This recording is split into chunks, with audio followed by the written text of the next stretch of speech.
নমস্কার বন্ধুরা, কল্পনা রসনা ঘরে সবাইকে স্বাগত। আজকে কোনো রান্নার রেসিপি শেয়ার করব না তোমাদের সাথে। আজকে কয়েকটা চটজলদি রান্না করার কিছু টিপস শেয়ার করব, যেগুলো ফলো করলে তোমরা খুব তাড়াতাড়ি রান্নাটা করতে পারবে। ভেটকি মাছের ফিলে দিয়ে যে কোনো রান্নাই করো না কেন, চপ, কাটলেট, চিলি ফিশ, সব কিছুতেই মাছগুলো ধুয়ে যদি নুন আর লেবুর রস মাখিয়ে আগে রেখে দাও, তাহলে কিন্তু ভেটকি মাছের যে গন্ধটা আছে সেটা কেটে যাবে।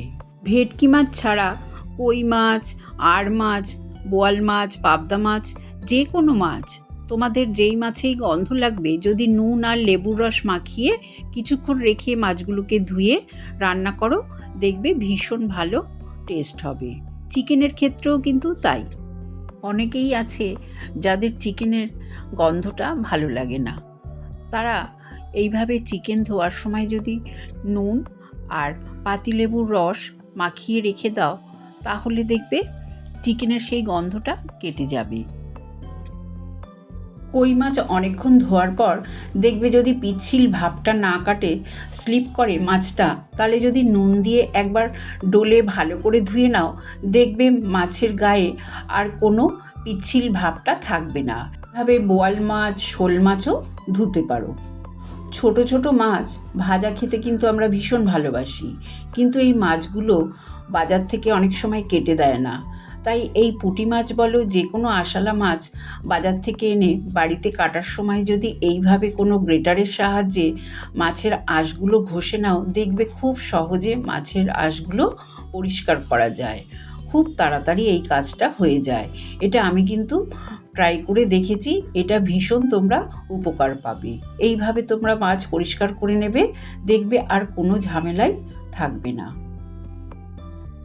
ফুলকপি রান্না করার আগে গরম জলে নুন দিয়ে ভাপিয়ে নেওয়া হলে ফুলকপিতে যদি কোনো পোকামাকড় থাকে সেগুলোও বেরিয়ে যাবে, আবার যাদের গ্যাস অম্বলের সমস্যা আছে সেটাও কিন্তু হবে না। ফুলকপি সেই জন্য সবসময় ভাপিয়ে জলটা ফেলে রান্না করবে। মোচা খেতে আমরা তো ভীষণই ভালোবাসি, আর মোচার ফুল কাটার একটা পদ্ধতি তোমাদের দেখিয়ে দিচ্ছি। দেখো, মোচার ফুলগুলোকে বের করে ভেতর দিকে একটা শক্ত কাঠির মতন থাকে, ওপরে টুপির মতন আছে, ওই লম্বা অংশটা ফেলে দেবে, কারণ এটা না সেদ্ধ হয় না। আর একটা দেখবে ট্রান্সপারেন্ট একটা অংশ আছে, সেটাও ফেলে দেবে। মোচা কাটার পর দেখো হাতগুলো কীরকম কালো হয়ে যায়, আঙুলগুলো, যদি পাতিলেবুর রস এইভাবে ঘষে নাও, তাহলে দেখবে একদম হাত পরিষ্কার হয়ে গেছে। কচু শাক কাটলেও কিন্তু আঙুলগুলো কালো হয়ে যায়, আবার বেদানা ছাড়ালেও কালো হয়ে যায়। তখন তোমরা এইভাবে পাতিলেবুর রস ঘষে তুলে নেবে। এখন তো প্রায় বসন্তকাল পড়ে গেছে, আর এই সময় সজনে ফুল খাওয়া শরীরের পক্ষে খুবই উপকার। সজনে ফুল রান্না করার আগে গরম জলে নুন দিয়ে যদি একটু ভাপানো হয়, তাহলে সজনে ফুলের যে তিতো একটা ভাব থাকে, সেই তিতো ভাবটা চলে যায়।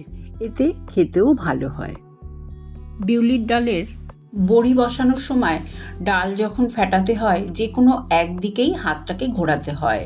এতে ডাল ফেটানোটা খুব তাড়াতাড়িও হয়, আর ডালের ফেটানোটাও বেশি ভালো হয়। তোমরা যদি না বুঝতে পারো, তাহলে একটা বাটিতে জল দিয়ে দেখে নেবে, যদি বড়ির ডালটা ভেসে ওঠে ফেটানোর পর, তাহলেই বুঝবে তোমাদের বড়ির ডালটা ফেটানো ঠিকঠাক হয়েছে। বিউলির ডাল দিয়ে যদি তোমরা দই বড়া বানাও, তাহলে একটা বড় গামলার মধ্যে অনেকটা জল আর পরিমাণ মতো নুন, কিছুটা তেঁতুল মিশিয়ে রেখে দেবে। আর এর মধ্যে গরম গরম বড়া ভেজেই কিন্তু এই জলটার মধ্যে ভেজাতে হবে, তাহলে ডালের বড়াগুলোর মধ্যে প্রয়োজন মতো নুন, একটু টক ভাবও ঢুকে যাবে। কিছুক্ষণ ভেজানোর পর দেখো কতটা সফট হয়ে যায়। গরম গরম বড়াগুলো যদি ভিজিয়ে ফেলো, তারপরে সেই জলটা চেপে দই বড়াগুলো টক দই দিয়ে পরিবেশন করবে। এতে খেতে কিন্তু ভীষণ ভালো হবে। মাটন তো আমরা সবাই ভালোবাসি, তাই না? আর মাটন রান্নার সময় মাটন যদি সুসিদ্ধ না হয়, খেতে একদমই ভালো লাগে না। তাই তোমরা এই মাটন রান্নার সময় একটু জায়ফল গুঁড়োও দিতে পারো, অথবা পেঁপে বাটা দিতে পারো। তো এই মাটনটা বেশ ভালো সেদ্ধ হবে। নিরামিষ আমিষ যে কোনো রান্না করার আগে যদি গুঁড়ো মশলা দিয়ে রান্না করো, তাহলে গুঁড়ো মশলাগুলো আগে থেকেই অল্প জল দিয়ে গুলে রেখে দেবে। প্রায় আধ ঘন্টা যদি এইভাবে মশলাগুলো ভিজিয়ে রাখো, দেখবে রান্নার টেস্ট দ্বিগুণ বেড়ে যাবে আর মশলা কষানোর সময় পুড়েও যাবে না। যে কোনো রান্নার মশলা যদি ভালো করে কষানো হয়, তার স্বাদ কিন্তু অনেকাংশে বেড়ে যায়। আর মশলা কষানোর সময় গ্যাসের ফ্লেম সবসময় লোতে করে রাখতে হয়, যতক্ষণ না তেল ছাড়বে মশলা কষাতে হয়। পায়েস করার সময় দুধ তো জাল দিতে হয়, তার আগে যদি একটু ঘি দেওয়া হয় তাহলে পায়েস করার সময় দুধটা তলায় লেগে যাওয়ার ভয়টা কম থাকে।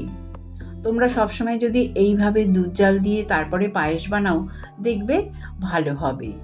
আর পায়েসের চালটা কিন্তু ধুয়ে তারপরে যদি ঘি মাখিয়ে রাখো, তাহলে চালটা দুধের মধ্যে দেওয়ার পরে দলা পাকিয়ে যাবে না, বেশ সুন্দরভাবে সুসিদ্ধ হবে। আর পায়েস করার সময় যদি তোমরা গুড় দিয়ে করো, খেজুরের গুড় অল্প দুধের মধ্যে জাল দিয়ে দেখে নেবে। যদি দুধটা কেটে যায় তাহলে সেই গুড়টা দেবে না, আর যদি না কাটে তবেই সেই গুড়টা দিয়ে তোমরা পায়েস করবে। এই টিপসগুলো ফলো করে তোমরা যদি একটুও উপকৃত হও, আমাকে কমেন্ট করে জানিও। চ্যানেলটাকে লাইক শেয়ার করো, নতুন বন্ধু হলে সাবস্ক্রাইব করো। সুস্থ থেকো, ভালো থেকো। ধন্যবাদ।